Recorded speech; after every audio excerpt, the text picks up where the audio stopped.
Hello dear student, आज हम करने जा रहे हैं एक्सरसाइज 1.4 का question number 3, question number 4, question number 5। ठीक है, इन सारे क्वेश्चन को हम वन बाय वन करके अच्छे से पढ़ेंगे और फिर उनको सॉल्व करेंगे। तो आप बने रहिएगा हमारे इस सेशन में। आपको बहुत ही आसानी से, बहुत ही इजी कंसेप्ट से आपके जितने भी डाउट्स हैं इन क्वेश्चन से रिलेटेड, वो सारे के सारे हम यहाँ पर सॉल्व करने वाले हैं। सबसे फर्स्ट जो क्वेश्चन दे रखा है, जो थर्ड नंबर क्वेश्चन है, उसमें क्या लिखा है वो देखते हैं हम। Recall, pi is defined as the ratio of a circumference C of a circle to that's diameter D, that is pi is equals to c upon d. This seems to contradict the fact pi is a irrational number. How you resolve this contradiction? ये question ये बोल रहा है कि पाई ratio होता है किसका? Circumference of circle का। तो सबसे पहले हम क्वेश्चन थर्ड को करवा रहे हैं, वो देखते हैं। तो देखो, क्वेश्चन थर्ड में ये बोला गया है कि पहले तो ये समझो कि सर्कल है, ये क्या एक सर्किल है, ठीक है। ये इसका डायामीटर है, राइट। ये इसका क्या है? डायामीटर है। और ये इसका डायामीटर है। और अगर मुझे इसकी सरकमफेरेंस को शो करना होगा तो मैं कैसे करूँगा वो देखते हैं। अगर मुझे इसकी सरकमफेरेंस को बताना है तो इसकी सरकमफेरेंस क्या होगी? ये जो येलो वाली लाइन है, ये इसकी क्या होगी? जो ऊपर ऊपर बना रहा हूँ, ये क्या होगी? इसकी सरकमफेरेंस होगी। ये क्या होगी? इसकी सरकमफेरेंस होगी, ठीक है। ये क्या होगी? इसकी बाउंड्री को सरकमफेरेंस बोलते हैं, ठीक है ना। ये इसकी हो गई सरकमफेरेंस और ये हो गया इसका डायमीटर, राइट। ये हो गया इसका डायमीटर डी, ठीक है। आई बात समझ में? ये हमारा कोई क्या है? सर्किल है। ये हमारा सर्किल है और इसका ये डायमीटर हो गया और ये इसकी सरकमफेरेंस हो गई। चलो, इतना हमने समझ लिया। अब देखो क्वेश्चन में क्या लिखा, वापस हम जाते हैं क्वेश्चन की तरफ।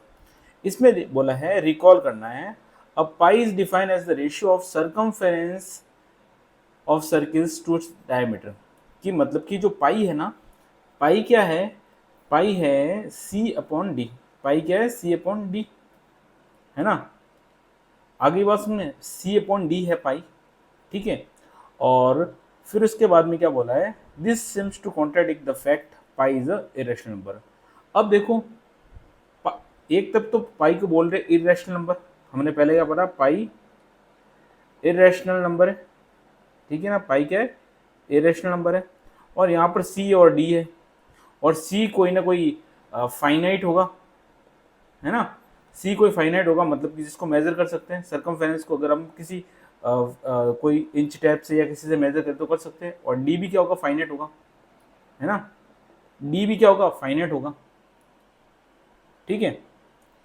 तो ये फिर है ना, अगर ये फाइनाइट है, ये फाइनाइट है, ये दोनों मेजरेबल क्वांटिटी है सी और डी, तो हम पाई को इरेशनल क्यों बोल रहे हैं? देखो, पहली चीज बताऊं, सरकमफेरेंस का फॉर्मूला क्या होता है? 2 पाई आर। और हमको पता है डी इज इक्वल टू होता है 2 आर, ठीक है ना। तो अपन को ये डी की जगह क्या लिखना है? 2 आर।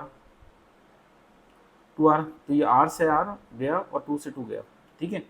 तो हमारे पास में क्या बच गया? पाई बच गया। तो ये तो हमने देख लिया कि सरकमफेरेंस और डायमीटर का जो रेशियो होता है वो तो पाई होता ही है। अब हमारी प्रॉब्लम यहाँ पर आ रही है कि हमको ये कॉन्ट्राडिक्शन है कि सी भी एक फाइनाइट नंबर है और डी भी एक फाइनाइट नंबर है ना। तो ये ऐसा नहीं होता है। जरूरी नहीं है कि अगर इसकी सरकमफेरेंस मेजर करे किसी भी सर्कल की, जो एकदम एग्जैक्ट है ना, क्या एकदम एग्जैक्ट है? ऐसा पॉसिबल नहीं है ना। तो ये फाइनाइट हो भी सकती है, मे बी नहीं भी हो सकती है, ठीक है ना। चाहे डी भी क्या हो सकता है? फाइनाइट हो भी सकता है, नहीं भी हो सकता है ना। मतलब कि इन दोनों में से एक ना एक क्या होगा? इरेशनल होगा। इन दोनों में से एक ना एक क्या होगा? इरेशनल होगा। चाहे ये हो या ये हो या दोनों हो, या इन दोनों में से एक ना एक क्या होगा? इरेशनल होगा। अगर इन दोनों में से एक इरेशनल होगा तो वो क्या होगा? उस पाई क्या होगा? इरेशनल हो जाएगा। एक एग्जांपल और देखते हैं, जैसे कि आप समझिए कि सपोज मेरे पास में एक स्क्वायर है ना। मेरे पास में एक स्क्वायर है। स्क्वायर देखा सभी ने आपने? उसकी यूनिट लेंथ है जैसे कि 1 सेंटीमीटर। 1 सेंटीमीटर। अगर मैं इसका डायमीटर फाइंड करना चाहूँ, है ना, तो डायमीटर की जो लेंथ आएगी वो आएगी 2 रूट, क्या आएगी? √2 आएगी, ठीक है।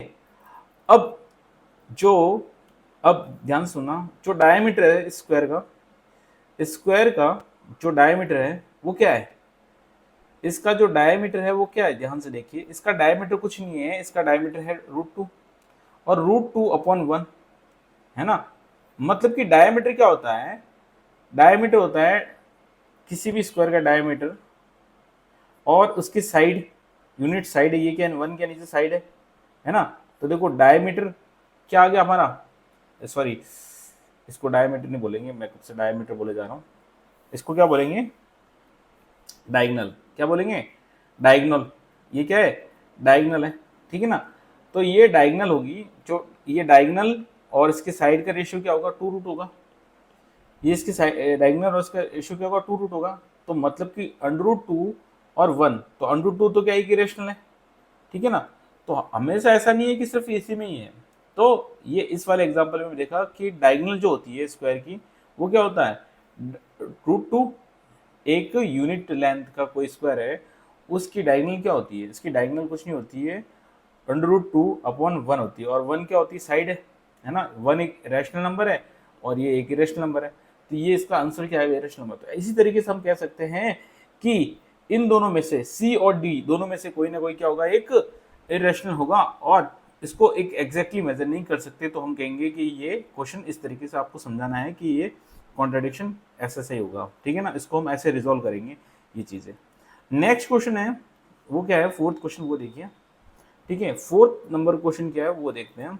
उसको उसमें बोला गया है √9.3 को हमको नंबर लाइन पे रिप्रेजेंट करना है। तो देखो ऐसे क्वेश्चन को करने के लिए क्या करना है, सबसे पहले आपको क्या करना है, एक लाइन खींचनी है, खींच ली, स्ट्रेट लाइन खींच ली, ठीक है। आगे बात सुनने, एक स्ट्रेट लाइन खींचनी है, ठीक है।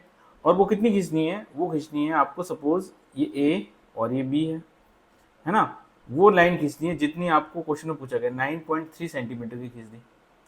अब यहाँ जहाँ पर बी खत्म हुआ है, तो वहां से आपको क्या करना है, एक लाइन और खींचनी है, कितनी कितनी खींचनी है भाई, 1 सेंटीमीटर होनी चाहिए। मैं तो देखो अंदाजे से बना रहा हूँ, आपको मेजर कर करके बनाना है स्केल से, ये बना दी।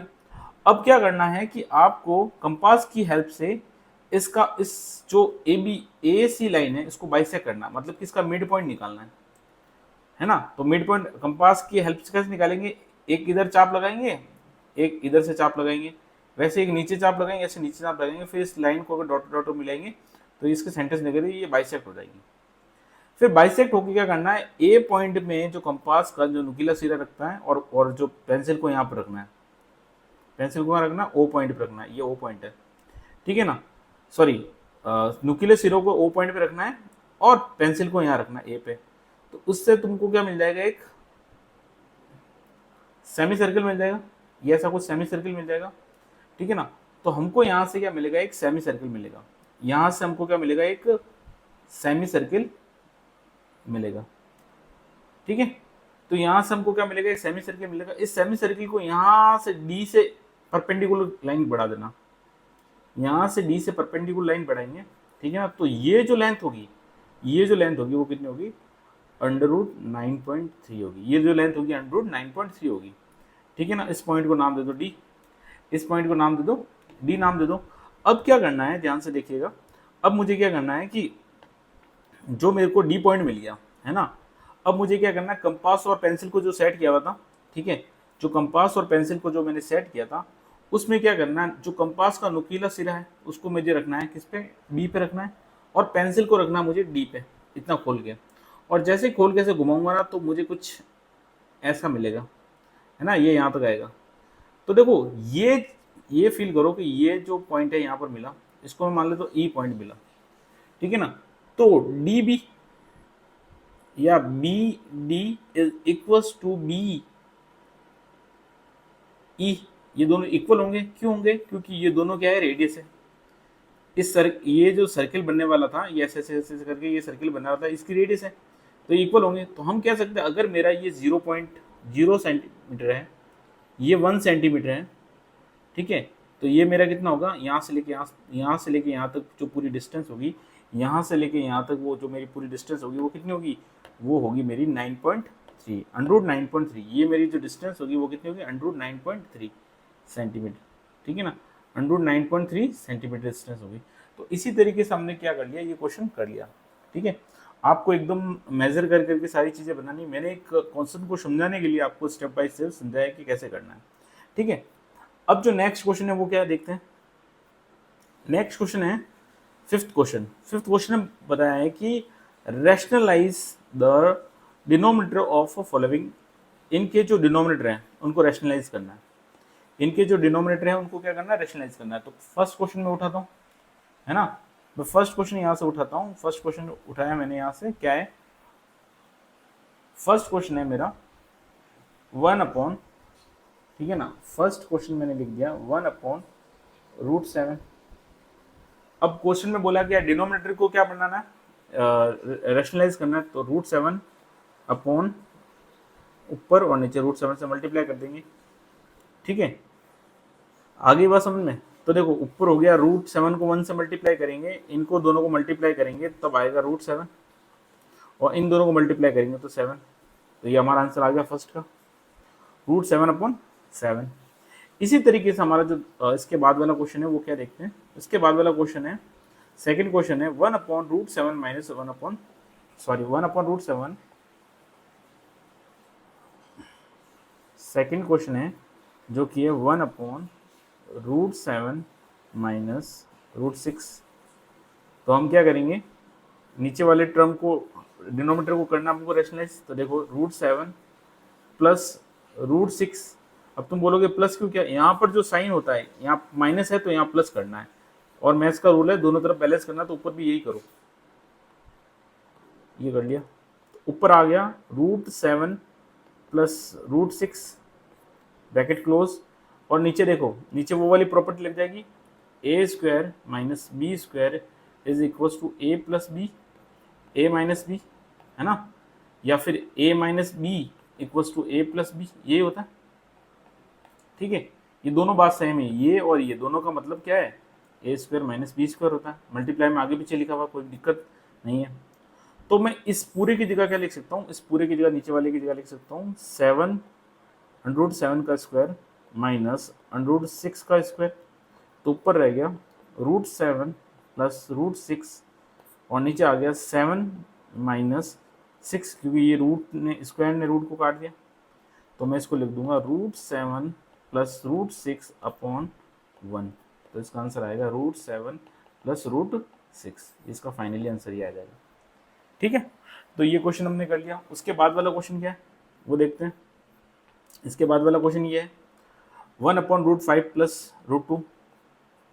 ठीक है ना, इसके बाद वाला क्वेश्चन क्या है, थर्ड नंबर क्वेश्चन है, वो है 1/√5 प्लस √2। अब ये को मैंने क्या समझाया था कि नीचे प्लस है तो यहाँ माइनस करना है, तो √5 माइनस √2 करेंगे, ऊपर भी √5 माइनस √2 करेंगे। ये जो होता है वही ऊपर ही करना पड़ता है। ठीक है, तो ऊपर आ गया √5 माइनस √2, है ना, और नीचे वाले में वही प्रॉपर्टी लगानी है। तो मैं नीचे वाला हो जाएगा √5 का होल स्क्वायर माइनस √2 का होल स्क्वायर। तो हो जाएगा √5 माइनस √2, और 5 रूट से ये कट गया, स्क्वायर से कट गया, तो 5 में से ये 3। तो इसका आंसर क्या आ गया, ये आ गया √5 माइनस √2। फोर्थ क्वेश्चन क्या है वो देखते हैं। ठीक है, फोर्थ क्वेश्चन है कि 1/√7 माइनस 2। फोर्थ क्वेश्चन है 1/√7 माइनस 2। तो फोर्थ क्वेश्चन है वो है हमारा 1/√7 माइनस 2।